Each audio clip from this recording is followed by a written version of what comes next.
sehat bersama guru yang hebat, penuh cinta. Oke, selamat pagi anak-anak semuanya. Oke, sebelum mengawali kegiatan pada pagi hari ini, mari kita awali dengan berdoa bersama. Berdoa mulai.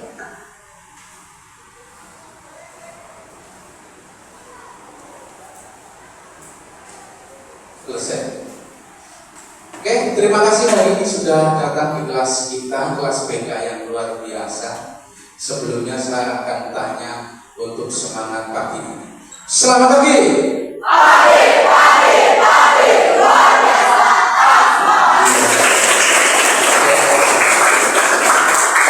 Jadi ini sehat semua ya? Masih semangat?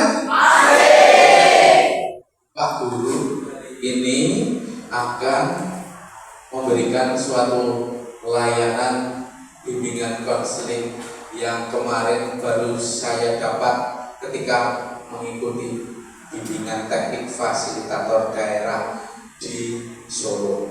Pak Guru di sana masuk ke dalam kelas, namanya itu di kelas, kalau dalam pencak silat itu ada, siapa yang ikut pencak silat di sini? Kalau di pencak silat itu kita mengenal padepokan. Pak Guru kemarin masuk ke dalam padepokan, kemudian diberikan jurus-jurus. Bapak ada 7 jurus. Satu jurus ini memperolehnya luar biasa, waktu yang lama, praktek yang lama, perjuangan luar biasa. Nah, sekarang Pak Guru ingin memberikan salah satu jurus kepada kalian. Jurus yang pertama ini jurus yang paling mudah. Tolong dibacakan jurus apa yang keras. Ya, nama jurusnya adalah kenali potensi. Di mana tadi? Di tayangan hilang ya. Oke, di jurus jurus 1 kenali potensi. Apa isinya? Kira-kira isinya apa untuk kenali potensi? Mengenali potensi. Iya, kita akan mengenali potensi. Potensi itu apa? Kemampuan. Iya. Nanti kita akan mengenali potensi. Oke, semuanya sudah siap? Ya. Kalau sudah siap, tujuan dari pertemuan kali ini nanti hasilnya diharapkan kalian itu bisa menggali potensi diri kalian sendiri dengan alat sederhana. Kemudian dari menggali potensi diri itu, kalian bisa menyesuaikan atau merencanakan cara belajar, termasuk pemilihan ekstrakurikuler, termasuk juga sekolah lanjutan. Ya, jadi mengenali potensi diri. Jika sudah siap, yang pertama silakan ambil HP-nya. Oke, akan kita bagikan satu alat tes sederhana. Ini sudah di situ ada tes gaya belajar, tes kecerdasan majemuk, minat jurusan, tipe kepribadian. Yang pertama silakan diisi untuk tes kecerdasan majemuk. Tes kecerdasan majemuk, silakan. Belum ada yang berhasil masuk? Oke. 1 menit, sekitar 1 menit coba. Anda sekarang berada dalam antrian. Mengantri. Sedang mengantri.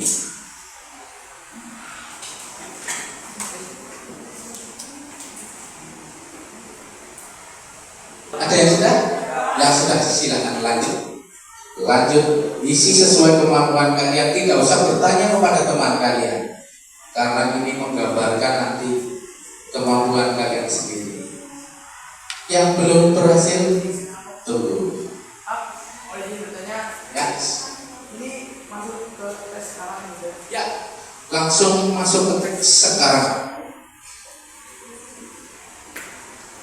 di situ nanti keluar soal-soal. Terus panah ke kanan ya, setelah petunjuk tanda. Nah, silakan diisi.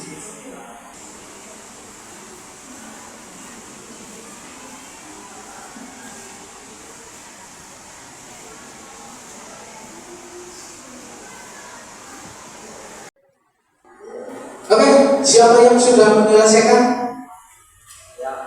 Angkat tangan. Oke, yang lain masih dalam proses ya. Coba yang sudah menyelesaikan. Di situ kan ada macam-macam kecerdasan ya. Di situ ada poin yang tertinggi yang kamu dapat. Ada mungkin interpersonal, naturalistik, linguistik, atau macam-macam. Coba siapa yang bisa membacakan hasilnya? Ya, bila yang kelas bila. Interpersonal. Ya, kecerdasan interpersonal. Apa itu? Interpersonal merupakan kemampuan dalam memahami serta memperkirakan perasaan, suasana hati, serta keinginan orang lain yang ada di sekitar sehingga dapat meresponnya dengan baik. Ya, itu kecerdasan interpersonal. Nanti yang belum berhasil bisa dilanjutkan nanti setelah ini.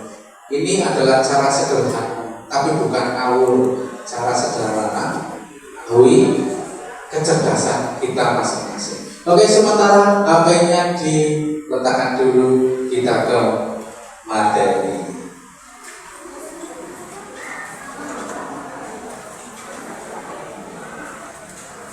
Ya, tadi sudah diwakili berdasarkan tes yang kalian kerjakan itu. Kalian bisa menggali potensi apa saja yang kalian kenali di dalam asesmen tadi. Ada yang ternyata saya itu memiliki potensi bisa merangkai kata-kata, bisa mempengaruhi orang lain. Nanti ada lagi yang ternyata saya memiliki potensi itu bisa mencari teman. Mencari teman. Ada yang memiliki potensi naturalistik tadi, macam-macam. Nah, apa itu tentang potensi-potensi? Nah, kita ke materi pertama, yaitu intelijensi atau kecerdasan. Apa itu intelijensi atau kecerdasan? Coba Mbak Ines dibaca.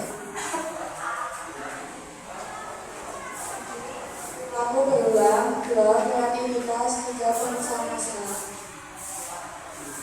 Ya, orang cerdas atau kita mengatakan orang IQ-nya tinggi itu disebut cerdas jika memenuhi 3 hal.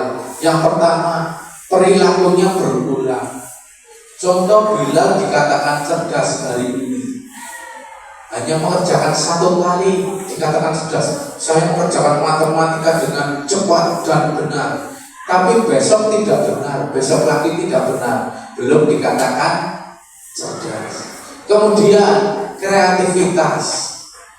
Orang cerdas itu memiliki kreativitas tinggi. Apa itu kreativitas? Dia mampu menyelesaikan masalah atau mampu mengerjakan sesuatu itu dengan berbagai cara.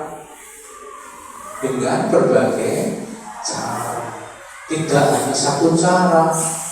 Jadi misalnya sekarang saya beri tugas untuk memindahkan meja dari paling belakang ke paling depan. Bila tolong pindahkan mejamu dari situ ke depan. Kira-kira Bilal dengan cara apa memindahkan itu? Mengangkat. Ada lagi? Dorong. Ada lagi? Mengangkat, mendorong. Apa lagi? Panggul. Apa lagi? Ayo, kira-kira apa lagi? Kalau saya bisa menambahkan, saya akan menyuruh Kevin, menyuruh Firman, menyuruh Siapa? Untuk memindahkan nanti bila tinggal Pak, tugas sudah selesai, meja sudah saya pindahkan. Dia punya daya kreativitas. Kemudian yang terakhir, orang cerdas itu harus bisa memecahkan masalah. Tidak hanya ngomong toh, tapi harus memecahkan masalah. Kadang-kadang kita menemui yang putri setiap hari naik motor, tapi dia tidak bisa membedakan mana motor gas dan mana motor tidak gas. Ya apa tidak? Pak, motor saya tadi kok berat banget ya. Sudah ini belok ke kanan berat, belok ke kiri berat. Saya betulkan spionnya ternyata sudah betul, Pak. Nah, dia tidak tahu, oh ternyata bannya jombes. Karena tidak tahu masalahnya, bagaimana dia dapat menyelesaikan masalah. Masalahnya sendiri dia tidak tahu. Oke, saya lanjutkan. Lanjut. Nah, kita akan mengenali 3 gaya belajar. 3 gaya belajar. Gaya belajar pertama apa sih? Siapa bisa membacakan? Judulnya saja. 1. Gaya belajar visual.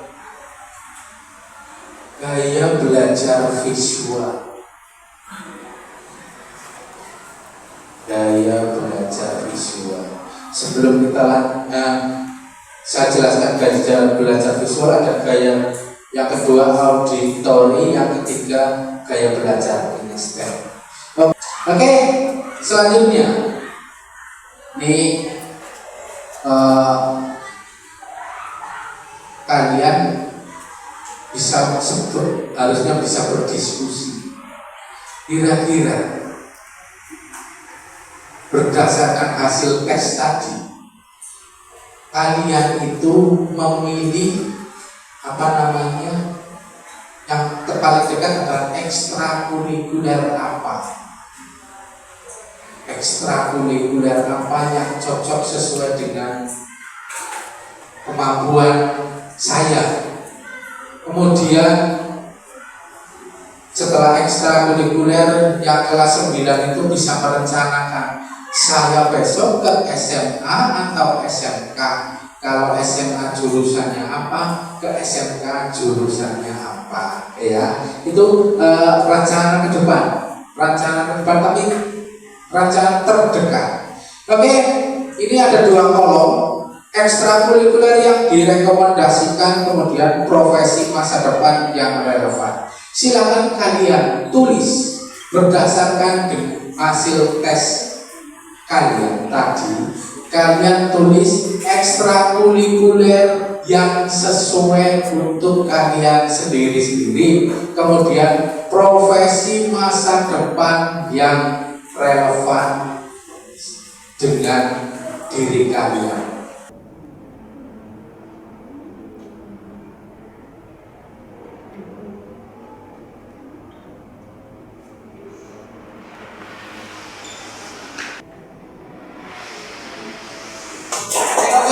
Terima kasih atas aktivitas hari ini.